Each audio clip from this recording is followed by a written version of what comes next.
ঝিরিঝিরি বৃষ্টি হচ্ছে, তার মাঝেই আবরারের বুকে মুখ গুজে বসে আছে আরশি। দীর্ঘ সময় কাঁদার কারণে ক্ষণে ক্ষণে কেঁপে উঠছে সে। আবরারের গভীর দৃষ্টি সেই কম্পনরত আরশির পানেই নিবদ্ধ। ইতিমধ্যেই তার টি শার্টের এক পাশ আরশির চোখের পানিতে ভিজে গেছে, তবুও নড়াচড়া নেই তার। সে চাচ্ছে আরশি নিজের বুকের মাঝে জমানো কষ্টগুলো আজ তার সাথে ভাগ করুক, মন ভরে কাঁদুক। এতে যদি মেয়েটার কষ্ট একটু কমে। নিজের চোখের সামনে নিজের প্রাণপ্রিয় বাবার মৃত্যু দেখার মতো বড় যন্ত্রণা আর কি আছে? আবরার আরশির জায়গায় নিজেকে কল্পনা করতে গিয়েও করতে পারল না। প্রাপ্তবয়স্ক হওয়া সত্ত্বেও অন্তর কেঁপে উঠল তার। অথচ সেই ছোট্ট আরশি সেটা সহ্য করেছে। ধীরে ধীরে শান্ত হলো আরশি। এত বছরের জমানো অব্যক্ত ব্যথাগুলো ভরসাযোগ্য কারো কাছে ব্যক্ত করতে পেরে ভীষণ শান্তি অনুভব করল সে। ঝিরিঝিরি বৃষ্টি হচ্ছে টের পেতেই আবরারের কাছ থেকে সরে আসতে চাইল সে, কিন্তু ছাড়ল না আবরার। সেভাবেই বুকের মাঝে পুরে রাখলো আরশিকে। আরশি কান্না ভেজা কণ্ঠে বিড়বিড় করে বলল, ছাড়ুন এমপি সাহেব, বৃষ্টি হচ্ছে, আমাদের ভেতরে যাওয়া উচিত। আবরার শান্ত গলায় বলল, এরপর কি হয়েছিল মিসেস অদ্ভুত চৌকালি? আমি সবটা জানতে চাই। যখন বিশ্বাস করে এতটুকু বলেছ, তখন বাকিটাও তোমার মুখ থেকে শুনতে চাই। বলবে না আমায়? সময় নিল আরশি, তারপর ধীর আওয়াজে পুনরায় বলতে লাগলো, এরপর আর কি? আমার জীবনের সুখের অধ্যায়ের সমাপ্তি ঘটল সেই দিন। এরপর পদে পদে বুঝতে পেরেছিলাম বাবা ছাড়া সন্তান কতটা অসহায়। যখন আমার সেন্স ফেরে তখন নিজেকে হসপিটালে পাই। পাশে চাচি আম্মু, অর্থাৎ আমার বড় চাচার স্ত্রী বসেছিলেন। হাউমাউ করে কেঁদে আব্বুর কাছে যেতে চেয়েছিলাম। আব্বুকে দেখার জন্য পাগলামি করছিলাম, কিন্তু বড় আম্মু আমাকে শক্ত করে জড়িয়ে ধরেন। জানান অতিরিক্ত রক্তক্ষরণের কারণে আমি প্রায় 15 ঘন্টা অজ্ঞান ছিলাম। ততক্ষণে আমার বাবার জানাজা সম্পূর্ণ হয়ে গেছে, তাকে কবরও দেওয়া হয়েছে। কষ্টে বুকটা ফেটে যাচ্ছিল তখন। শেষবারের মতো আব্বুকে না দেখতে পারার কষ্ট, তার বুকে মাথা রেখে ভালোবাসি আব্বু বলতে না পারার কষ্ট। হুট করে আম্মুর কথা মনে হলো। অস্থির কণ্ঠে চাচি আম্মুকে আম্মুর কথা জিজ্ঞেস করতেই চাচি আম্মু জানালো, আম্মু পাশের রুমে আছে, তার অবস্থাও ভালো না। আব্বুর মরদেহ দেখার পর থেকেই কেমন যেন পাগলের মতো আচরণ করছে। অসংখ্যবার জ্ঞান হারিয়েছে, তাই তাকেও হসপিটালে ভর্তি করা হয়েছে। কড়া ঘুমের ওষুধ দিয়ে ঘুম পাড়িয়ে রাখা হয়েছে। আম্মুর অবস্থার কথা শুনে ছটফট করে উঠলাম আম্মুকে দেখার জন্য। চাচি আম্মু ডাক্তারের কাছ থেকে অনুমতি নিয়ে আসলেন, আমাকে নিয়ে গেলেন পাশের রুমে। আমার সবসময় গোছালো পরিপাটি থাকা আম্মুর বেহাল দশা দেখে বুক কেঁপে উঠল আমার। এলোমেলো চুল, চোখের নিচে গাঢ় কালি, মলিন চেহারা। 2 হাতে মুখ চেপে ডুকরে কেঁদে উঠলাম আমি। পরম মমতাময়ী মায়ের মতো বুকে জড়িয়ে নিলেন চাচি আম্মু। মাথায় হাত বুলিয়ে বোঝালেন, আমাকে শক্ত হতে হবে, আমার মায়ের জন্য হলেও শক্ত হতে হবে। আমার মায়ের যে এখন আমি ছাড়া আর কেউ নেই। আম্মুর কথা ভেবে নিজেকে কিছুটা শান্ত করি। আম্মুর জ্ঞান ফেরা অবধি ওখানেই আম্মুর হাত ধরে বসেছিলাম। ঘন্টা 2 পর আম্মুর জ্ঞান ফেরে, কিন্তু আমার হাতের মাঝে নিজের হাতটা দেখে এক ঝটকায় হাত সরিয়ে নেয় আম্মু।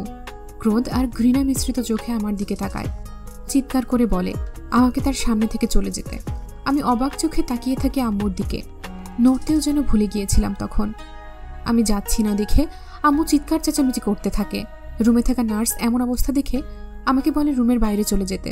আম্মুর ব্রেনে চাপ পড়ে এমন কোনো কিছুই করা যাবে না এখন, এতে ক্ষতিকর কিছু হতে পারে।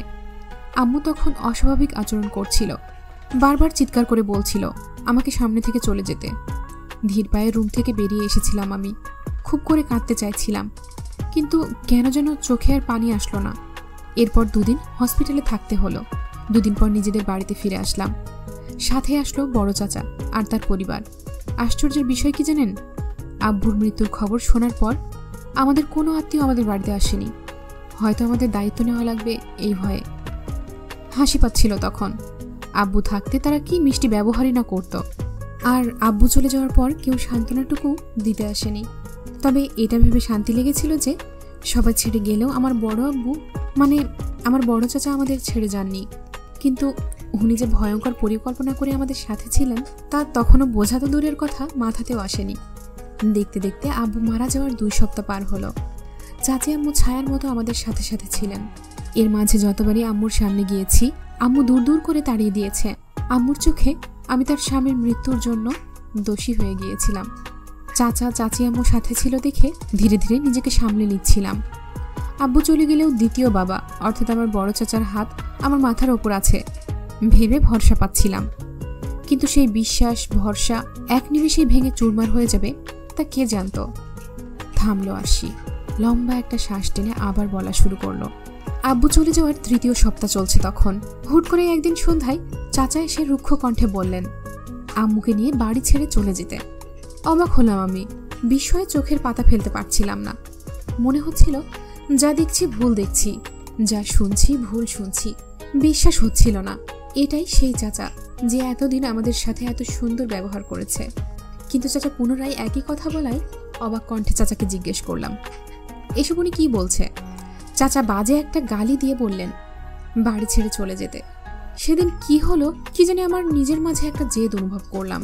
তেজের সাথে বললাম, আমার আব্বুর বাসা ছেড়ে আমি কোথাও যাব না, আর এই বাসা তো আমাদের, উনি যেন এই বাড়ি ছেড়ে চলে যান। আমার কথায় খিক খিক করে হেসে উঠলেন চাচা। কিছু পেপারস আমার সামনে ফেলে বললেন, এখন থেকে এই বাড়ি আর আব্বুর ব্যাংকে যা ব্যালেন্স আছে সবকিছুর মালিক উনি। চমকে উঠলাম আমি, দ্রুত পেপারস হাতে নিয়ে দেখলাম। তেমন কিছু না বুঝলেও এটা বুঝলাম আমাদের সবকিছু আমার চাচা নিজের নামে করে নিয়েছে। পায়ের তলা থেকে যেন মাটি সরে গিয়েছিল এসব দেখার পর। চাচা মানুষটাকে অচেনা লাগছিল। আমি জেদ ধরে বসে রইলাম, আমার বাসা থেকে আমি কিছুতেই যাব না। চাচি আম্মু আর নাতাশা আপুও অনেক বোঝানোর চেষ্টা করলো চাচাকে, কিন্তু চাচা মানবার মানুষ নন। ওনাদের অকথ্য ভাষায় গালিগালাজ করলেন, চাচি আম্মুর গায়ে হাত পর্যন্ত তুলেছিলেন। তারপর আর কি, আম্মু আর আমাকে বাড়ি থেকে বের করে দিলেন। চাচা এত বড় বেইমানি করবেন ধারণার বাইরে ছিল। এইসব কিছুর মাঝে আম্মু একদম নীরব ছিল। শূন্য দৃষ্টিতে তাকিয়েছিলাম আমাদের বাড়িটার দিকে। আম্মুর মুখের দিকে তাকিয়ে খুব কষ্ট হচ্ছিল, কিন্তু কাঁদতে পারছিলাম না। বুঝতে পেরেছিলাম আমাকে এবার অনেক বেশি শক্ত হতে হবে, কারণ এই সুন্দর পৃথিবী আমার জন্য আর সুন্দর নেই, বরং কঠিন থেকে কঠিনতর হতে চলেছে। অন্ধকার হয়ে গেছে তখন। আম্মুকে বাসার সামনে রেখে আমি পাশের দোকানে গিয়ে মুনের বাবাকে ফোন করলাম। মুন আমার বেস্টু ছোটবেলা থেকেই, একই স্কুলে পড়াশোনা করেছি আমরা। মুনের বাবাকে সবটা জানানোর পর উনি কিছু সময়ের মধ্যেই আমাদের বাড়ির সামনে আসেন, আমাদের নিজেদের বাড়িতে নিয়ে যান। মুন আর মুনের বাবার এতে কোনো সমস্যা না থাকলেও মুনের আম্মুর মুখ দেখে বুঝতে পেরেছিলাম উনি আমাদের আশাটা মোটেও পছন্দ করেননি। আর পছন্দ না হওয়াটাই স্বাভাবিক। যেখানে আত্মীয়রা পর্যন্ত মুখ ফিরিয়ে নিল, সেখানে উনি তো বাইরের মানুষ। কিন্তু ওই রাতটা ওখানেই কাটানো ছাড়া আর কোনো উপায়ও ছিল না। মুনের বাবা সবটা জানার পর আমাকে পুলিশি হেল্প নিতে বললেন, কিন্তু আইনের উপর থেকে যে আমাদের ভরসা একেবারে উঠে গিয়েছিল। কারণ আব্বুর মৃত্যু নিয়ে তারা কোনো তদন্তই করেনি। যেখানে আমার কাছে স্পষ্ট মনে হয়েছিল আমাদের ইচ্ছে করেই হত্যার চেষ্টা করা হয়েছিল, সেখানে তারা কোনো প্রকার তদন্ত ছাড়াই এটাকে অ্যাক্সিডেন্ট বলে চালিয়ে দিয়েছে। শুধু এখানেই শেষ নয়, তারা সেই ট্রাক ড্রাইভারকেও খোঁজার চেষ্টা করেনি। তাই পুলিশের কাছ থেকে সাহায্য চাওয়া মানে সময় নষ্ট করা বলেই মনে হলো আমার। ওই রাতটা মুনদের বাড়িতেই কাটালাম। সকালে আম্মুকে ওদের বাড়িতে রেখেই মুনের বাবার সাথে বেরিয়ে পড়লাম। খুঁজে একটা 2 রুমের ঘর ভাড়া নিলাম। নিম্নমানের এলাকায় হওয়ায় ভাড়া খুব বেশি ছিল না, তবে আমার কাছে বেশিই ছিল। বাড়িওয়ালি যখন অ্যাডভান্স চাইল, মুখটা শুকিয়ে গেল আমার কাছে তো তখন 1 টাকাও নেই। কিন্তু বেশিক্ষণ চিন্তা করতে হলো না।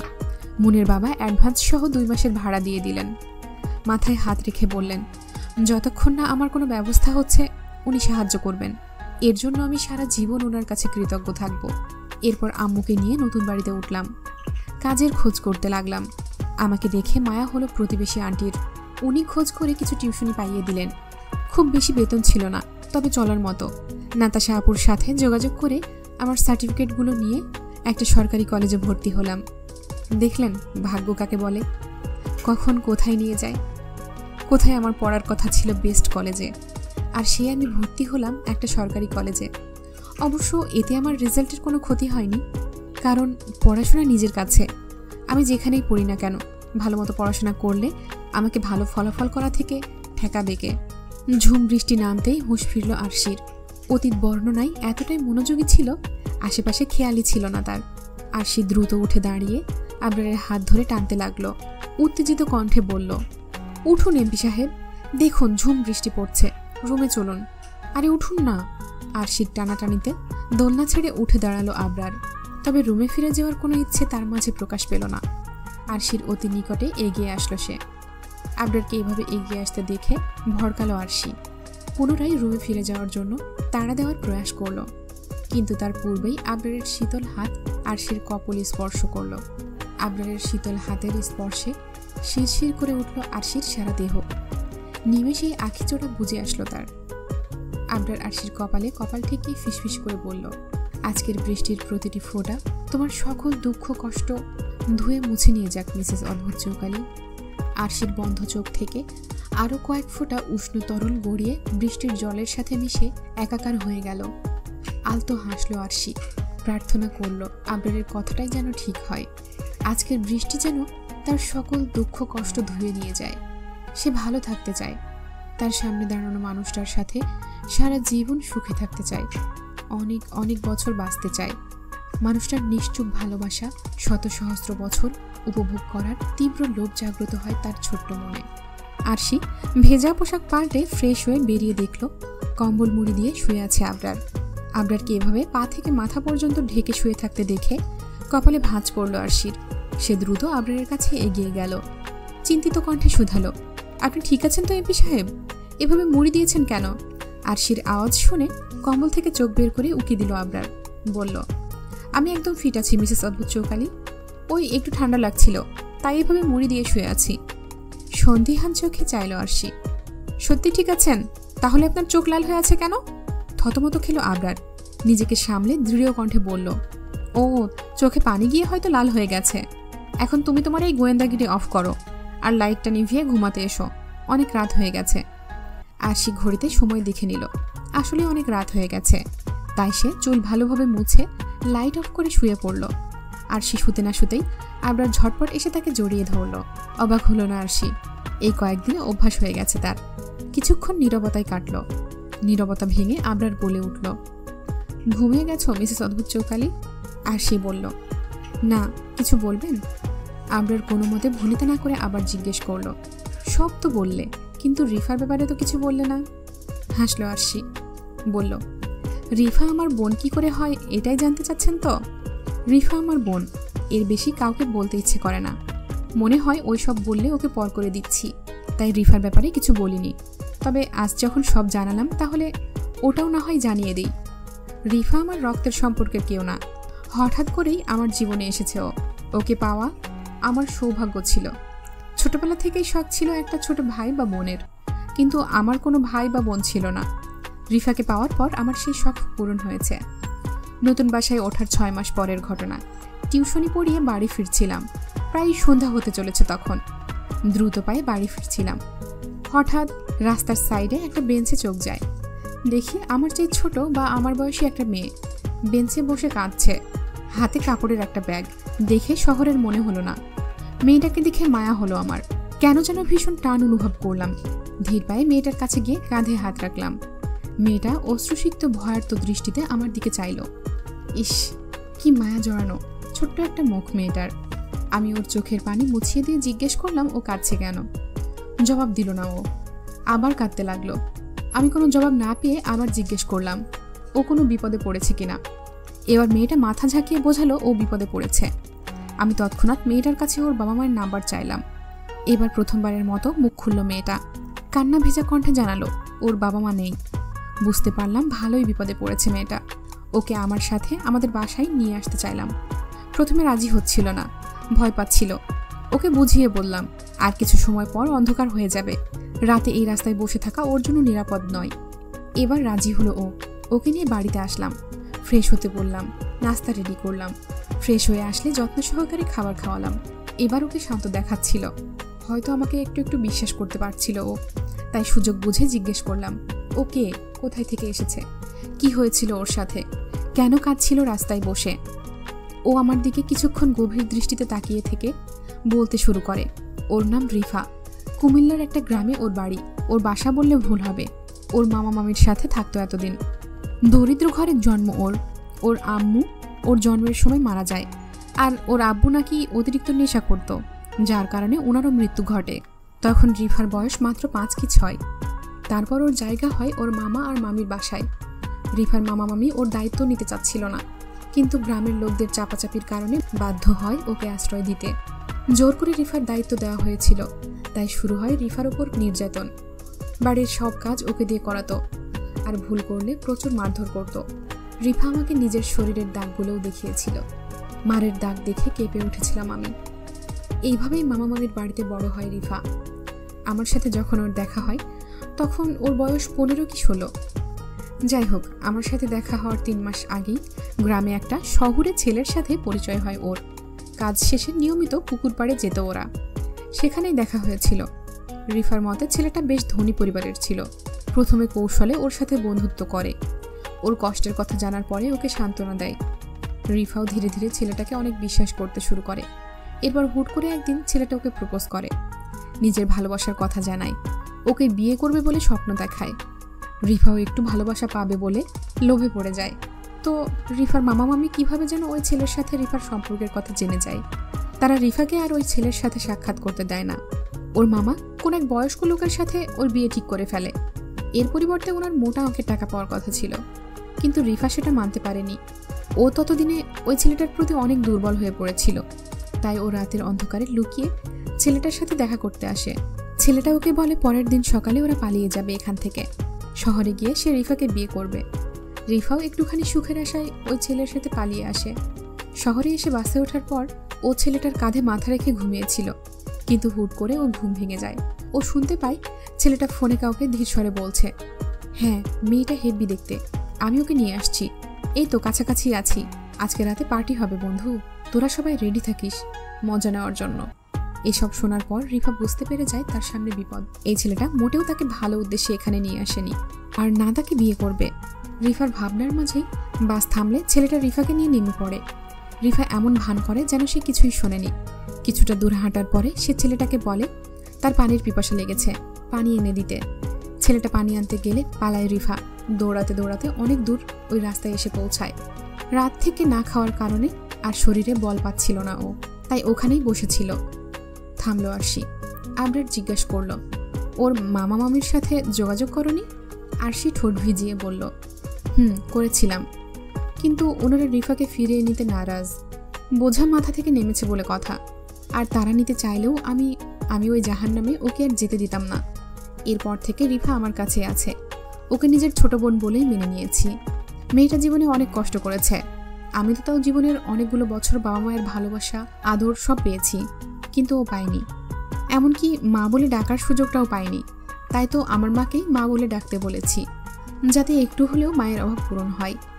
চেয়েছিলাম ওকে একটা ভালো জীবন দিতে, ভালো রাখতে, কিন্তু পারিনি।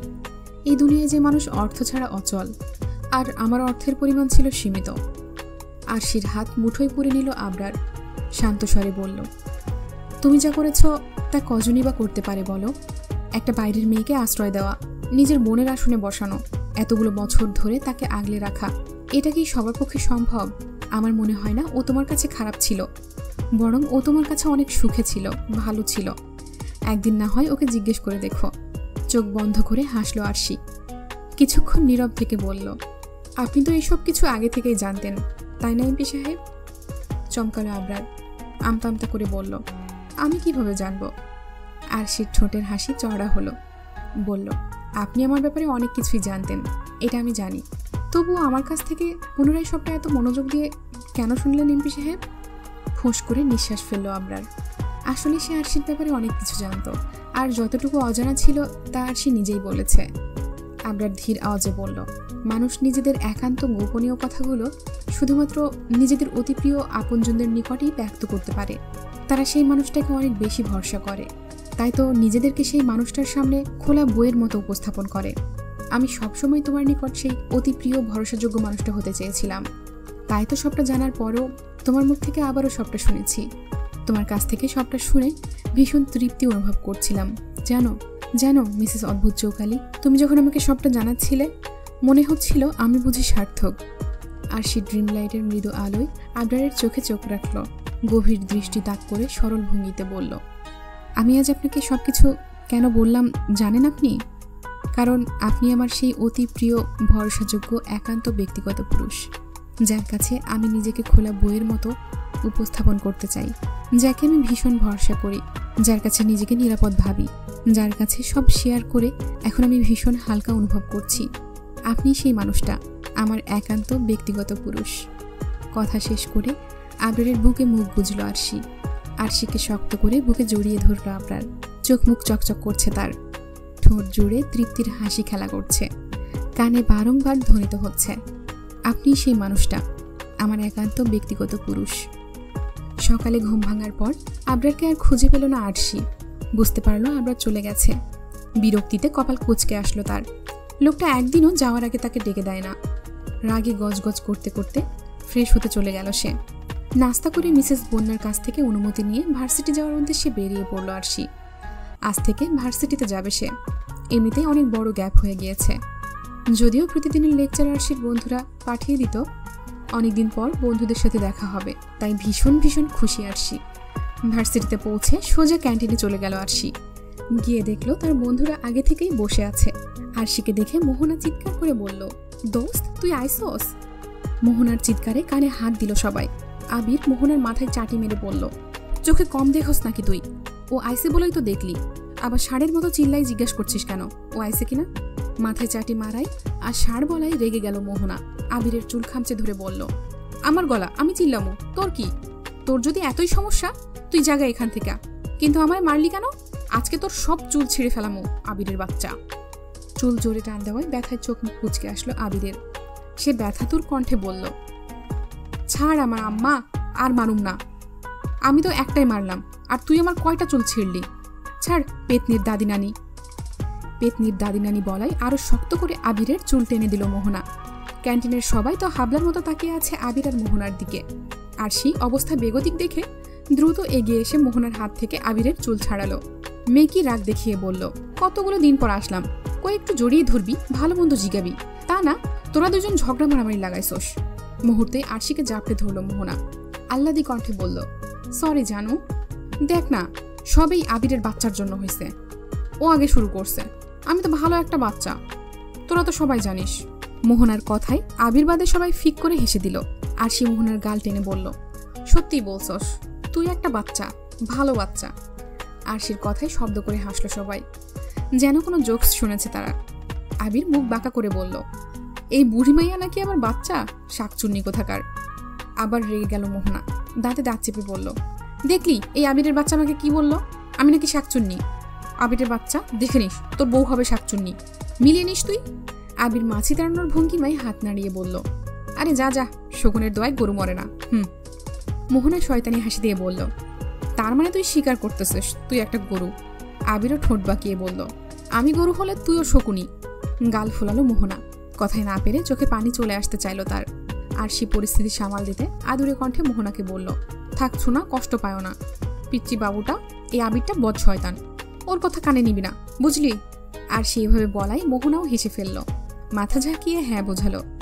আরশির দৃষ্টি গেল এবার মুন আর আহির দিকে। ওদের উদ্দেশ্য করে বলল, কিরে তোদের কি আলাদা করে নিমন্ত্রণ দিতে হবে? আয় এদিকে, কতদিন পর দেখা হলো। মুন আর আহি যেন এটারই অপেক্ষায় ছিল। দুজনই চেয়ার ছেড়ে উঠে আসলো, ঝাপটে ধরলো আরশিকে। রাহুল আবিরকে খোঁচা দিয়ে বলল, আয় দোস্ত বুকে আয়। আমরা কেন বাদ যাবো? ওরা ঝাপটা ঝাপটি করতে পারলে আমরাও পারি, তাই না ক? বিরক্ত হলো আবির। রাহুলের হাতে এক ঘা বসিয়ে দিয়ে বলল, দূরে যা শালা, নিজের বউরে গিয়ে জড়াই ধর যা। রাহুল মুখটা অন্ধকার করে বলল, আজ একটা বউ নাই বইলা। আরশিরা সবাই নিজেদের চেয়ার দখল করে বসে পড়ল। আহি রাহুলকে জিজ্ঞেস করলো, কিরে মুখটা এমন বানায় রাখছোস কেন? রাহুল ঠোঁট উল্টাই বলল, ভাল লাগে না আর এই বদনামার্কা জীবন।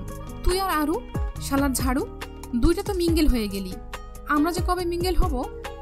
আরশি চায়ের কাপে চুমুক দিয়ে বলল, তোর তো আগে থেকেই ঠিক, এত সকলে বিয়েটা করে নে।